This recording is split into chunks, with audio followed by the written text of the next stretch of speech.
We are the one, the light in the dark. One heart, one world, one spark. We are the one, together we rise. One dream, one voice, one sky. Hi, everyone. Welcome to another episode of Women Empowered Across the World. And this is our podcast. And I have the pleasure of having our podcast host, Jackie Zaccoli from Arizona. But guys, she is global. Her heart is everywhere. And she works a lot with me in Africa. And then we have Megan, who is in South Africa, and she has just become my co-facilitator for the YEA Youth Empowerment Program, and she is amazing. And we are so excited to have Jackie, our guest, come and share with us some amazing things we've already been learning and more that we're going to hear of how she makes a difference in this world. And I know it will inspire many women to step up and want to have a life that inspires others. Okay, so Jackie, come and share with us your story. Welcome. Yes, thank you so much. I was saying behind the scenes, I'm very honored to be in this lineup of powerful women. That's always an incredible thing. I am Jacqueline Shaulis, the Excitable Introvert, and I guide introverted women of color to get seen, heard, and respected by embracing their awesome. And so awesome is an acronym that stands for your amazing works of expression, serving others with maximum enjoyment. And so what that means is bringing all of who you are, your awe, your amazing works of expression, bringing all of those into your life and honoring all of those facets, using those different facets in your life to serve others, where you get to be that aspirational tale, sometimes cautionary, but you get to be that tale because you are embodying all that you are. And while you are doing that, you are also maximizing enjoyment for yourself. So the ways that you bring in joy, delight, and pleasure as you are serving and as you are showing up in your awesome. And as an introvert, one of the frustrating pieces for me is the notion that because you are introverted, you cannot show up vibrant, you cannot show up full, you cannot show up powerfully. Or if you're going to do that, you have to pretend you're not an introvert, which is very false. I'm sure we'll get into that, but let's just start with that. Very false.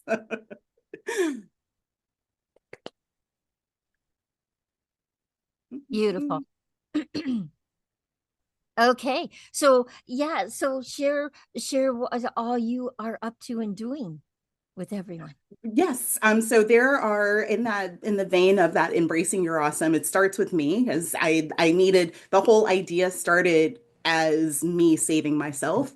I was in a space where my life was perfect on paper. I had the dream job in New York City, corner office, executive bank that I was working at, married, like got all of the wonderful things, and it was killing me. My health was going down the drain. I felt trapped. I just everything about it was such a challenge. And this idea and this notion of awesome and embracing your awesome came as a divine download, really, for how I could save myself. And I often talk about embracing your awesome as being the radical act of saving yourself. And what was apparent to me is that all of the ways that I was trying to pretend that I wasn't an introvert, which had never been my testimony. I've always been introverted and proudly so. But starting to try to play that extrovert game, I was really diminishing myself and what I bring into the world. And so the more that I leaned into that and started telling other women and eventually having clients and business, and I'm 15 years or so doing this now, it's really snowballed into a beautiful way for introversion to be leveraged as that invitation to live deeply and impact greatly. And so the work that I do now takes on a number of avenues. My most recent is becoming a White House correspondent. And that was a childhood bucket list thing that got ticked off. I'm still pinching myself a bit about that. But at any rate, being able to connect what's happening in the highest office to everyday people, and how does that create pockets of awesome for you to show up powerfully, as well as the consultant work that I do, the workshops, the keynotes that I do around introversion, the experience of intersectional introverts, because that, and we can definitely talk about that more, but the way that introversion is experienced and perceived varies depending on the meat suit that you occupy, in very interesting and profound ways. So there are a lot of iterations and lots of outlets for this embrace your awesome philosophy and this mindset.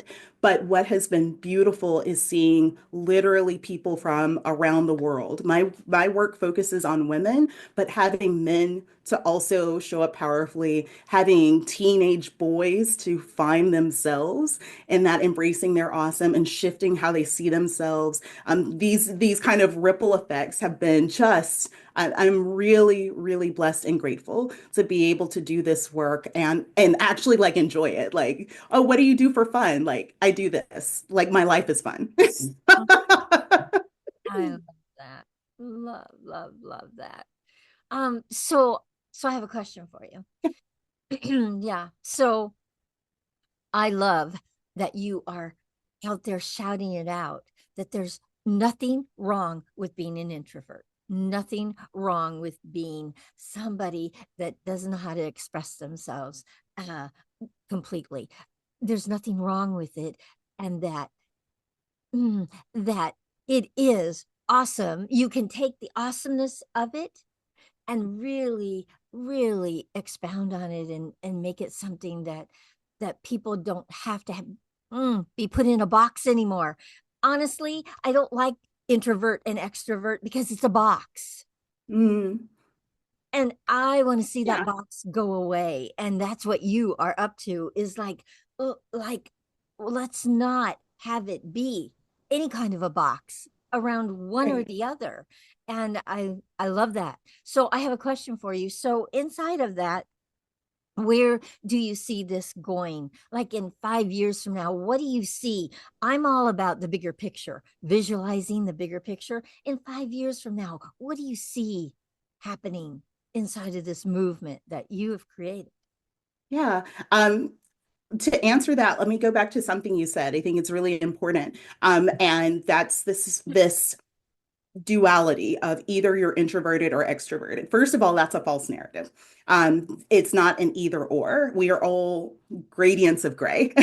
We have a drop of introversion, a drop of extroversion, and billions of shades in between, that alters depending on situation, on our own experiences, et cetera, et cetera. So that's like the first thing. But the more important piece to me is that there is such a misperception around what introversion actually is.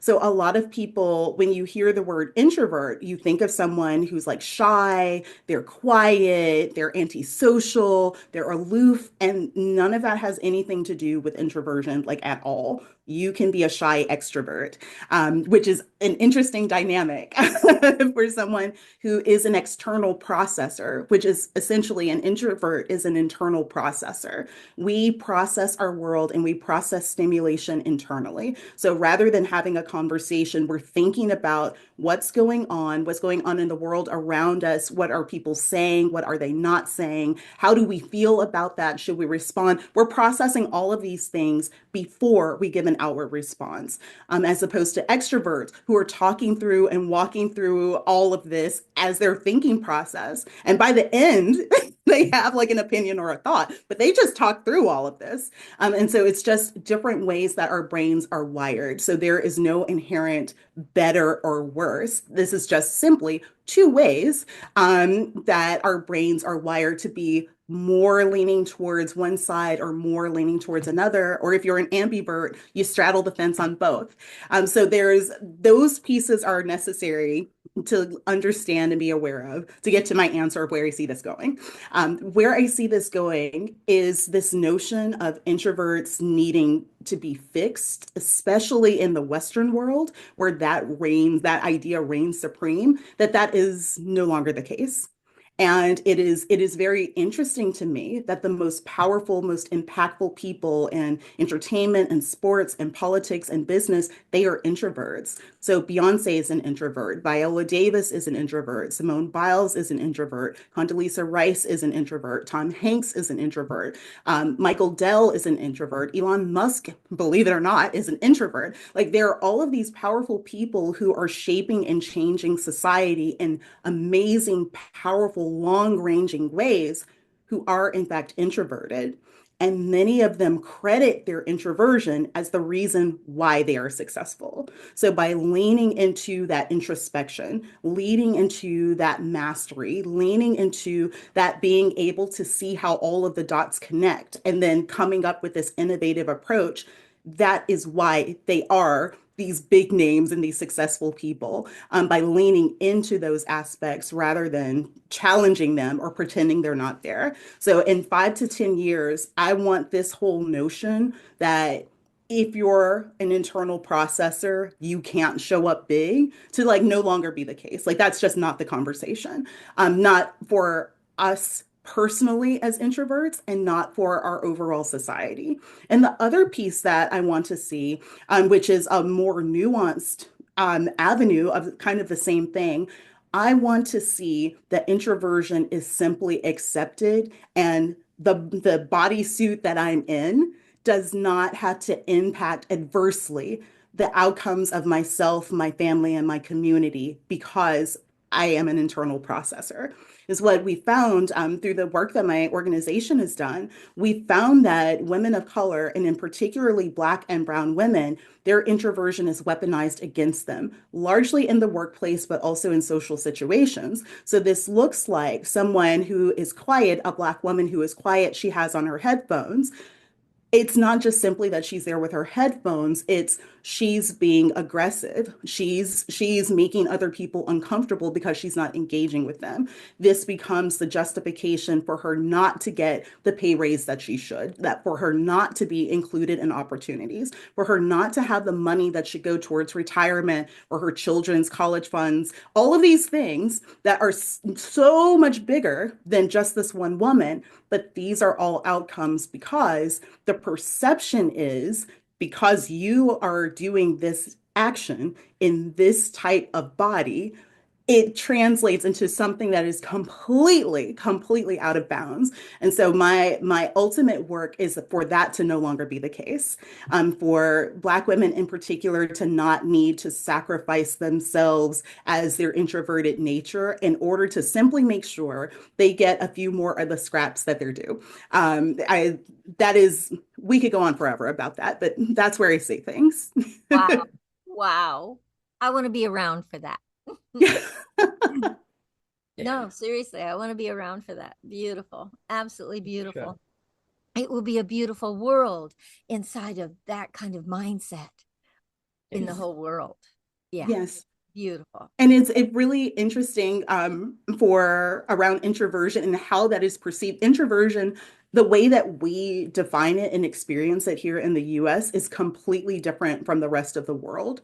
Introversion is not it's not that it's not a universal experience, that internal processing, that's just kind of how certain humans are wired. But the interpretation and the experience of that is very different. So if you're in certain Asian cultures, or even in if you're in like Guatemalan culture, introversion is like the default. Like that's not anything special. Like everybody's introverted. In Japanese culture, that's revered. Like if you are the one who's talking through your thought, you are the problem. As opposed to here in the US, if you're the one withholding your thoughts, you are the problem. And so these sorts of nuances it's very curious with looking at that from that global perspective, or even in other cultures where there is no such thing as introvert. Because even if you are an internal processor, you're not allowed to be in that internal processing. You are not allowed to have that experience because of the cultural and social surroundings. And so even the notion of introversion and how that shows up, it varies so deeply and it's so nuanced depending on where you are. In addition to the meat suit that you wear, it's an endless well that is honestly only more recently starting to be discovered more and really explored more. And I'm really, really proud of the work that my organization is doing to add to that dialogue. Beautiful. Absolutely beautiful. Okay, does anybody else have a question for Jackie? Absolutely. Absolutely. So firstly, JK, thank you so much for sharing that. And I think the words maximizing enjoyment for yourself in your conversation, describing what you do and why you do what you do, that connected us immediately, because I always say that my business was built on the premise that I have fun in my business every day, that it feeds my passions every day, and that it feeds the way that my brain works. Right. And I think that's just the space that we need to be in order to actually just keep growing and developing in the space that we are. So I love that. And then I must say, I'm absolutely fascinated by the possibility of taking what you are doing and have been doing into a younger crowd. My academy space that I'm working with, I've reworked my business model recently to really start at a preschool level, because the academy is not only a literacy focused academy, it's very firmly entrenched in literacy, but it has definite life skills additions to the literacy space. And I think this will be a really huge benefit in that space, because the one thing that I do want our kids to understand and to learn very early on is that as you are, there's nothing that needs to be added. It's just whatever you have, whatever you come with, that's what we work with. And that's what I've been trying to get across to my students and kids over the last while that I've been working in this space. So what I want to find out, you mentioned earlier you've had some teenaged young men working through your processes there and your organization.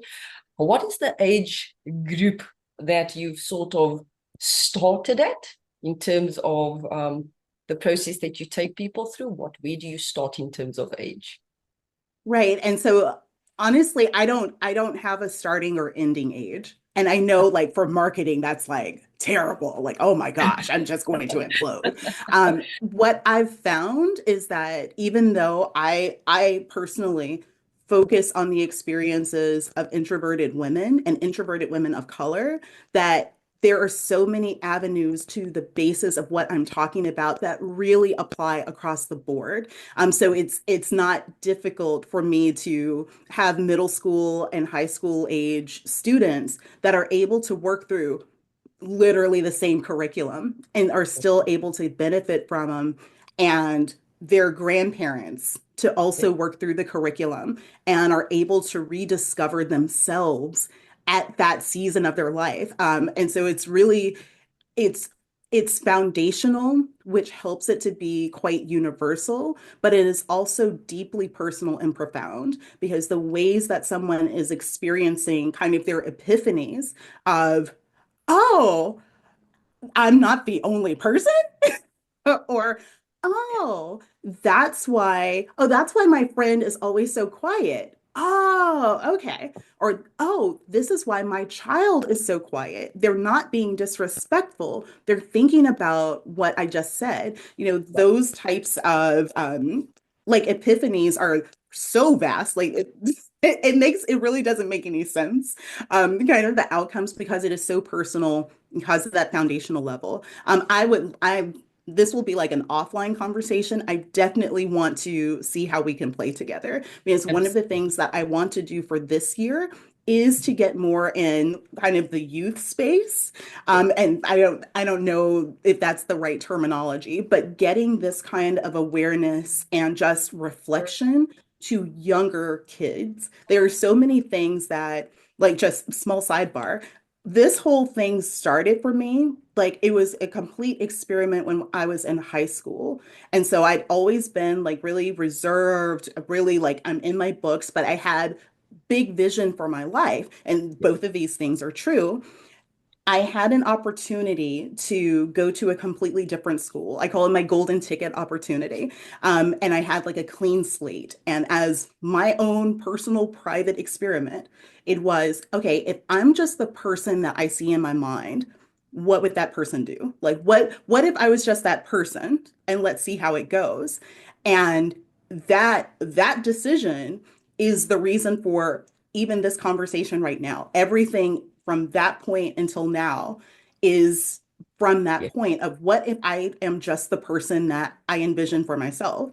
So that meant me taking chances where I wouldn't normally, me saying yes to things I wouldn't usually, opportunities coming because I said yes for all of these other things that just yeah, snowballed. But there's part of me that wishes I would have been able to do that sooner. Like I know, like in the grand scheme, I couldn't have because I wouldn't have been like I understand all of that. But for even being able to plant that seed for someone who is younger to have the validation that the person that they actually envision yes, is true. Like yes, that outrageous person that you see, that yes, actually is true. Now, it's your job to lean into that. So if you are that person who's going to be traveling the world, what would that person do? Like that person would, want to know a couple of countries. They might want to know a thing or two about other cultures. They might want to get used to, oh, okay, so flying is going to be required for this as opposed to driving a car. Like there are just certain things that it's like, oh, let me get my mind ready for doing right, that. Or, oh, I'm going to be an engineer. Well, what do I need to? Well, I need to know how to do math. Okay. So that means I better brush up in my classes. I better focus right, up if I'm wanting to be an engineer because oh, engineers think about problem solving. Okay, what are some problems that I can solve, like just to get the practice? Those sorts of things are so key, and especially for young people to be able to envision and to have someone say, it's possible for you to do this, Mm. but yes, you've got to start where you are, which is recognizing your introversion.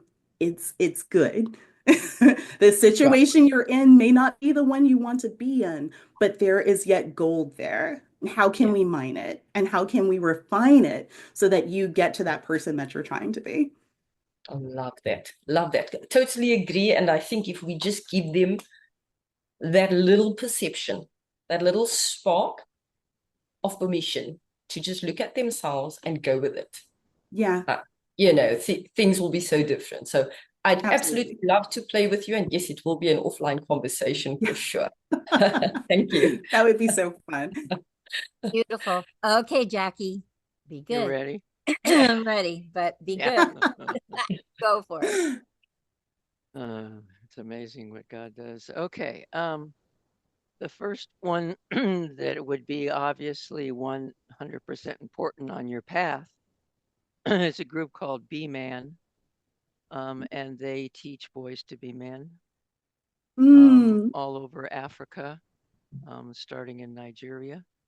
Mm, That mindset for the young male mm, as to, yeah, their capabilities, but how to develop them in a way that's acceptable in society and that can everything that you say with awesome.